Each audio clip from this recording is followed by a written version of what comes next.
in Chicago, everybody. All week. I gotta say, this week has been lovely for me personally because I spent some seriously formative years living in Chicago doing comedy. So, yes, thank you. This city is in my blood, and by that I mean I suffer from a Duck's hot dog-induced cholesterol problem. Worth it. But we're here to talk about the Democratic National Convention. So, let's get into Indecision 2024.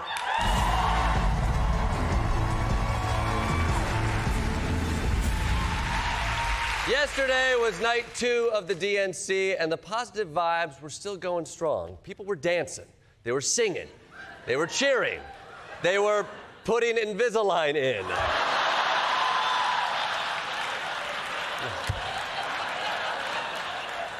The poor bastard. He's thinking, there's 20,000 people in this arena. There's no way the camera's gonna be pointed at me for 2 seconds while I take out my Invisalign. I mean, in front of the whole world. You know, his dentist was like, the best part of Invisalign is that no one will ever know you have it. And, I mean, who is the cameraman who staked out this guy for 30 hours just to get that 2-second shot, you know? This is a convention, not a planet Earth shoot. Watch the aging liberal slowly prepare his mouth to attract a mate.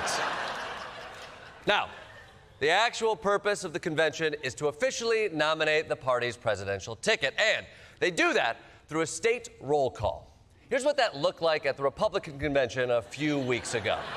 Pursuant to the announcement of the delegation and the rules and procedures of this convention, Oklahoma, 43 votes, President Trump.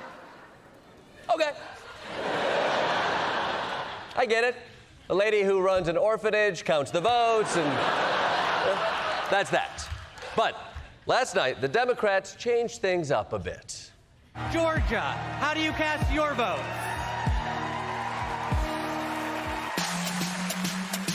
Yeah! Ladies and gentlemen, we are here tonight to officially nominate Kamala Harris for president. Bob, get loud, another round of shots. DNC, turn out for what? Wow! Woo-hoo!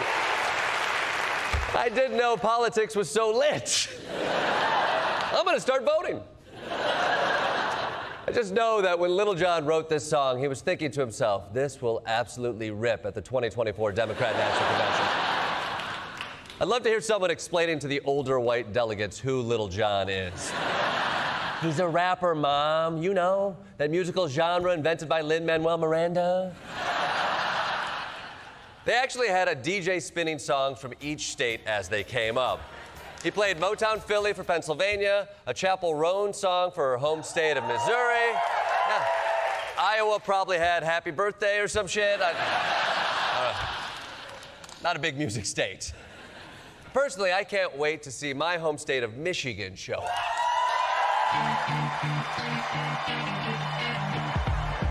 Ho, ho, ho! Yeah! Whew.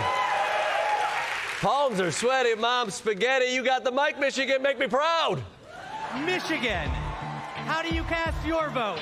This November, we're marching together.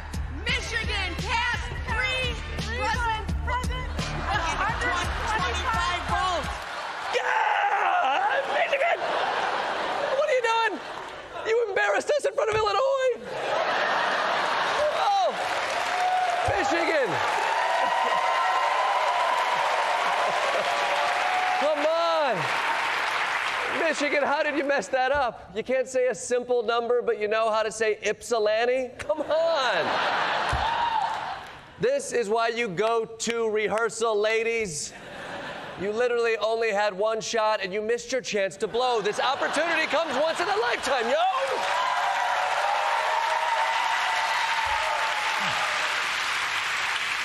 You know what? Let's see if Illinois did any better. The great state of Illinois, the Prairie State, home of 4 presidents, including President Barack Obama. The birthplace of skyscrapers and the adopted home of Superman.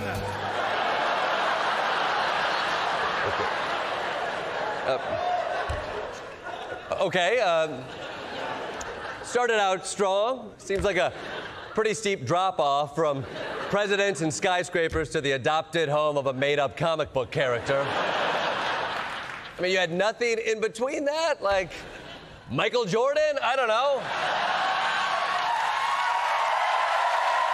Come on, JB. JB, come on. I mean, last time I checked, there's no Superman Steakhouse in Chicago. For more on the DNC roll call, let's go live now to the Illinois delegation with Desi Lydic. Desi. Look.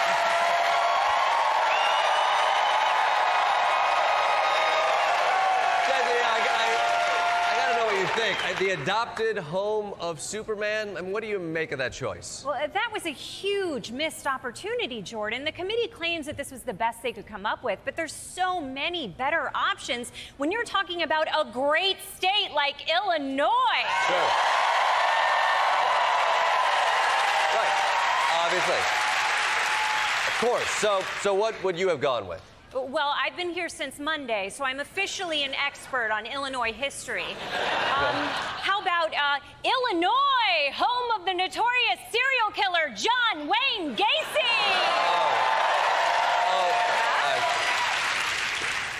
Don't think that would have played, Desi. Okay. Or Illinois, where 4 of our last 10 governors went to prison. Okay.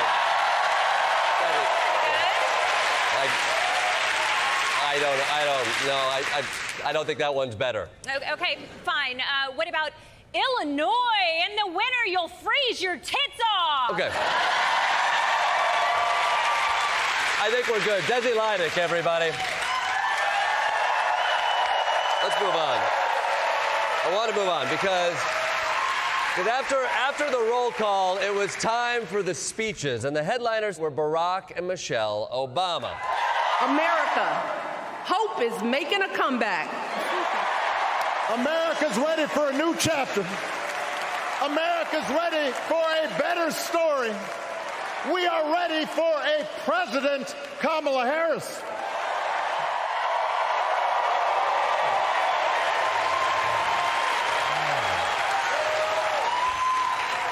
You know what? I almost forgot how charming and inspirational the Obamas are. Frankly, it's a shot of adrenaline to see these masters of the craft. You sort of want to sit in it. You know, I almost don't want to listen to anybody else. But you know what? The Democrats have been telling us they have a deep bench. So let's see these exciting up-and-comers tap into the energy and the charisma of the Obamas. In my state, we like things spicy. A little chili on everything, a little kick in our campaigns. And let me tell you, we are feeling en fuego right now.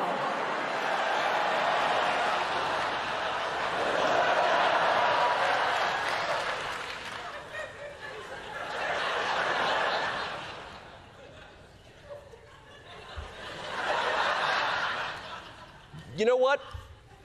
Maybe another quick hit of that Obama charm for a sec. We believe that true freedom gives each of us the right to make decisions about our own life, how we worship, what our family looks like, how many kids we have, who we marry.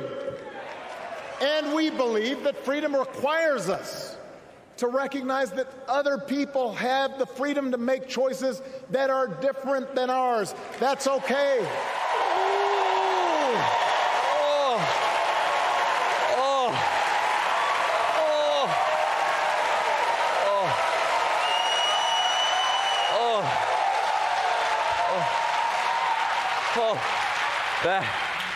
That's the good stuff, you know.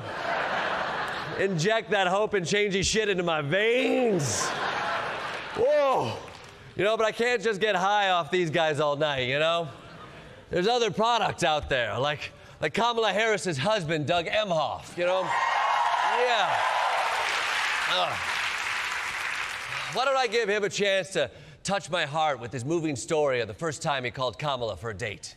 I got Kamala's voicemail, and I just started rambling. Hey, it's Doug.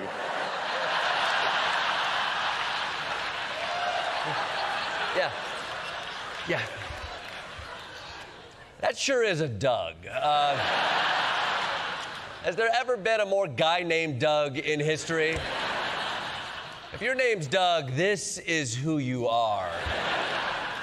But maybe we're asking too much of Doug. He's a political spouse. You don't expect a political spouse to be able to rile up a crowd. I want to know who's going to tell him that the job he's currently seeking might just be one of those black jobs. Oh, that's not a Doug. Not an ounce of Doug on it. Don't the Democrats have anyone else who can tap into that cool Obama swagger? Please welcome Senate Majority Leader Chuck Schumer. No. That's a Doug. That is a Doug. I'm sorry. When you see these two up on stage, it's very clear that for all the talk Democrats have about not looking back, they sure love to live in 2008. And frankly, who can blame them? Nobody else in their party can capture their vision of the future or speak to their values, and perhaps most importantly, nobody else can get under Trump's skin in just the right way. There's the childish nicknames, the crazy conspiracy theories, this weird obsession with crowd sizes.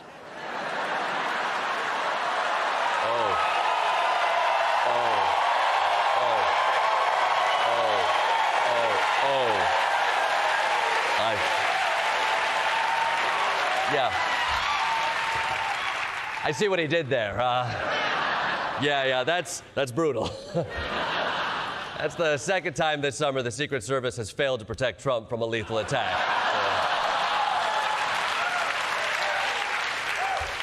For more on the dick joke heard round the bean, let's go live to Ronny Chieng. Ronny.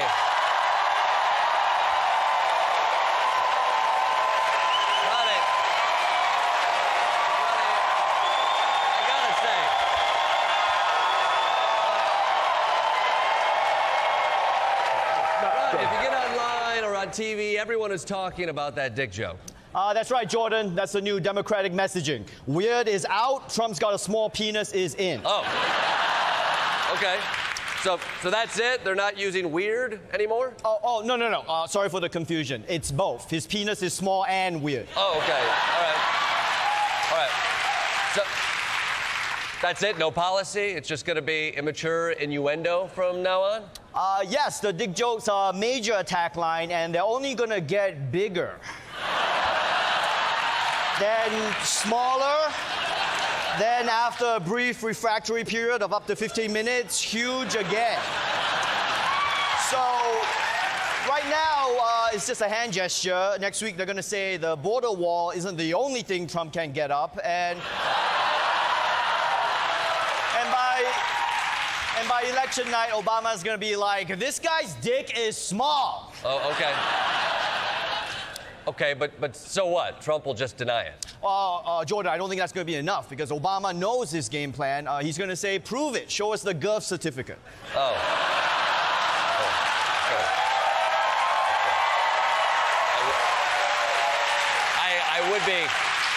I'd be careful, Ronny. Trump might actually whip out his genitals. Right. Well, if he does, that would be a microaggression.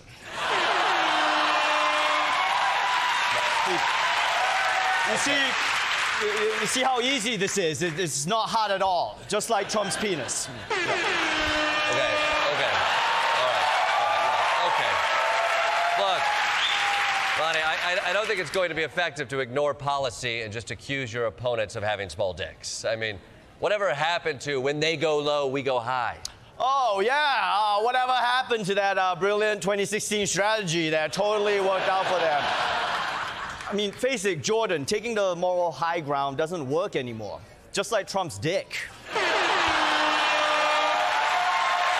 Great political discourse. Ronny Chieng, everybody.